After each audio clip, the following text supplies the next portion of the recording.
How are y'all doing? It's me, Gaboon, and welcome to another episode of Does This Measure Up? Today, I'm measuring Iron Lung by Markiplier. There's two things I want to say before I get into this review. One is that I've never played Iron Lung, and I've only watched Mark play the game, and that was back in 2023 when he first played it. So I have no prerequisite on what I think Iron Lung should be like. But I do know that he worked with the director David Simonski, I think their name is how you say it. I'm not gonna lie, I'm bad with names, so if I didn't say that right, I sincerely apologize. So I know that Iron Lung is overall mostly accurate. I would hope so anyway, because he's with the director. And second, I will be getting into no spoilers because Mark has been very vocal about that he hopes we enjoy the movie, but please do not be sharing any spoilers. And normally whenever I share a spoiler, I still say go to this time to avoid any if you don't want to hear the spoiler. But with this one, unless I absolutely need to, which I really don't think I'll have to, I'm going to leave this a spoiler-free review. So, yeah. Just because I respect Mark, so I want to respect his wishes on not spoiling Iron Lung. The story of Iron Lung takes place on either planet or moon. I forget which it is. I think it's moon, but I don't know. I could be completely wrong on that. I just remember hearing something about a moon whenever I was watching Iron Lung. But maybe I have undiagnosed schizophrenia. I don't know. Either way, it takes place on either a moon or a planet with a blood ocean. And Simon is a convict, and I'm not going to say exactly what he did for the spoiler reasons, but he is a convict, and they very much call him that throughout the entire movie until towards the end, whenever one of the characters gets his name, which is Simon. But he is to go down in this little submarine and explore the ocean of blood and just collect something because they needed it for some reason, for studying.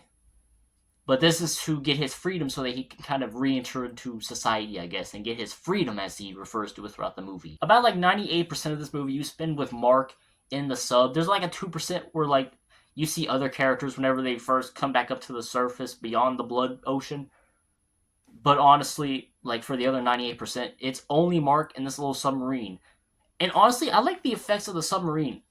I saw a thing with IGN that Mark did, where he said that because of the style of the game, they wanted to use older technology for the ship, or at least make it look like that. So the computers are very much older and stuff like that. And I think that's actually a really cool thing, because imagine having the iPad, for example, in the submarine, bro. But giving the submarine this very old, esoteric type of look and feel to it, kind of gives it a wow. Because you gotta think about it, technology now is a lot better than what it was back in back in the day. You compare a computer now to one from the 80s, it runs so much better. So him being under this ocean a dangerous level still, being that could just break at any second, and then if that happens, he's just dead. That's actually a really cool thing to kind of have to worry about. While on the topic of that, I do want to say that the feel of this movie, it's technically categorized as a horror movie, but there's not really jump scares. It's not Jason Voorhees jumping out at you with a machete and his little hockey mask. It's more in the... I know The Shining has some jump scares here and there, but overall I feel the tone of the movie is kind of the tone is in reference to that in terms of how it feels. Where it's much more the atmosphere is more uncomfortable and unsettling rather than getting you a ah! You're not getting jump scares or anything. It's just more you get an uncomfortable feel much more. It's it fills you with dread in a weird way. Or at least I think it does anyway. And the score of this movie also does help with that. Throughout the entire movie, there's a lot of the sound effects, the music.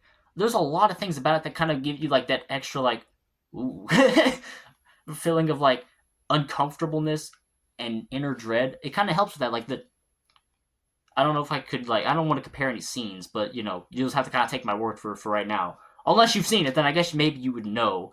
But yeah, I do think that the sound effects and the music overall just it gives a very unnerving feel, which is good for this type of environment. My camera's lagging. I want to get into the topic of the actors now. There are other actors, but I really don't want to spoil any actors in case that also counts as a spoiler. But we know Mark is in the movie for very obvious reasons, and I honestly think Mark did a really good job. I know that I've seen some complaints here and there from some people that say that he still did good, but you can definitely still feel the Markiplier rather than him being Simon. And I can kind of see that, but I think for the most part, he did like a really good job on selling you this character as like being desperate for freedom, trying to just do this to get a sort of normalcy of life back. But like there are times when okay, there we go. There are times during the movie whenever the character of Simon definitely is like, fuck it, I just want to go back to prison, please. I'm tired of this. And it's very understandable because like this is like a very much like a suicide type mission. So I think it is very understandable, but at the same time he's still like, I want to get freedom. So he kind of still pushes through regardless. And that's actually really cool in my opinion. To kind of see this character that still struggles but pushes through. Even if during the times of struggle he's very much like, I'm tired, boss. But no, I think like during like there's moments whenever he like shouts and yells and gets angry and crashes out, and I think that's like it's really cool to see that. And I think Markiplier does really good during those moments. There's moments where he shows sadness. Mark does good there as well. And yeah, I don't know what else to say about Mark as an actor. I guess he does he does good. Actually, no, not good, great. I'm very much aware that this is not Mark's first forte into like acting of any sense. Like there was also back in the days, there was like A Date with Markiplier, Who Killed Markiplier, the countless other spinoffs that come from Who Killed Markiplier, and he also went and did like A Heist with Markiplier and In Space with Markiplier, which I think he got nominated for something at the Grammys for In Space with Markiplier. And I'll be honest, out of the things that were like story wise, I think In Space with Markiplier was his best up until this point. But like he also had a show, Edge of Sleep. I haven't seen Edge of Sleep. Because by the time I was able to watch it, I was like, it's just too late to watch it with everybody and talk about it. So I'll just maybe eventually react to it. I don't know. I still am kind of maybe I'll just watch it on my own at this point because I don't know what I want to do with outside where I would put that if I reacted to it. But maybe I can still do it. But as of right now, I think Iron Lung is like Mark at his best when it comes to like his directorial stuff, his acting. Like the years of experience have definitely like helped him. I still think as like a first like major movie role, he definitely has some growing to do overall, but I think for like a first as well, you gotta kind of give him a little bit of leniency. Because it is like his first major movie role. And kind of like a second major role if you think about it. Because I know in like Edge of Sleep, wasn't that, or at least, would that be kind of his major? I don't know, but this is like in terms of movie his first. So I definitely give him a little bit of leniency in terms of like, oh, this was, when it comes to the moments where it's kind of like, it wasn't as good there. I give a little bit of leniency because it's like, yeah, he has room to grow. But who didn't when they first started something? Again, I won't spoil any actors, but I also think the other actors did really good as well whenever coming to show like very emotional beats, whether it be anger or sadness or just kind of telling Mark what to do. Now, I do want to get into my complaints for the movie now because I really don't know what else to say positively outside of what I already have said. Since I'm avoiding spoilers, I mean. But my biggest complaint for this movie is there's a middle segment in the movie that I don't think necessarily needed to be there.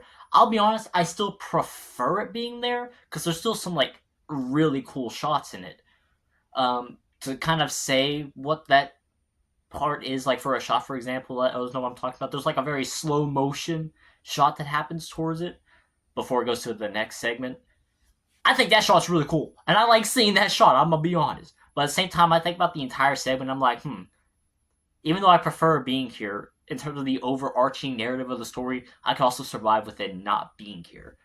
And I don't know what others are saying about that segment. I think I have seen some criticisms of it being like too long. I wouldn't necessarily say it's too long, but I definitely think it's like, that sounds, you know what, it sounds contradictory to say I don't think it's too long, but I also think it's a little longer than it should be. But, when I think of like too long, I think of like something that's just completely unnecessary and didn't need to be there. I could see like the want and even some saying the necessity of it being there, but I definitely am like, I could live with it not being there, So even if I prefer it, I'm still like, I could live with it being removed. So I don't think it's too long, but I do think it's like longer than maybe it needs to be, But still, there's some really good shots in this movie, and that segment as well had probably one of my favorites. So at the same time, again, I prefer it to be there because of that slow motion shot specifically. Well, it's not necessarily one shot. There's a couple of shots of it being slow motion, but still, that specific part of it is like one of my favorites in the entire movie. Towards the end of the movie as well, there's like some audio issues. I don't know if they're intentional or not. Either way, I still do have a bit of an issue with the audio towards the end of it. like Mark's talking with like the intercom lady, and then there's like the voice of like the antagonist, I guess. They kind of just blend together in a way that kind of makes it a little hard to understand. Like I was like, I'll be honest, I don't know what they're saying over each other. Like when they were just like when it was only the person on the intercom speaking, it was a little easier, and when it was only the antagonist speaking, I could understand it. But when they're both speaking at the same time, I was kind of like, I can't hear. I don't know what they're saying fully because I don't know. Maybe it's just me, how my brain with my hearing works. Like I just couldn't focus on one singular voice to be like make out what they're saying, or even like take in one side and then the other take in the other. But the other voice, I mean.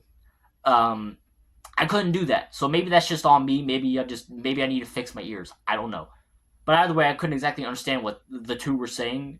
It was easier to understand Mark, but that probably is just because he was right in front of the camera, and they did have to have like an intercom type of sound, like a voice effect. That's what it is, an intercom voice effect, and then somebody else was like the antagonist's voice. So maybe that's what it is with Mark's voice that makes it a little easier. Because there are some points whenever like the antagonist is speaking, and Mark also speaks at the same time, and that was still understandable to me. So maybe it just might be the voice effects that made it a little difficult for me. I don't know.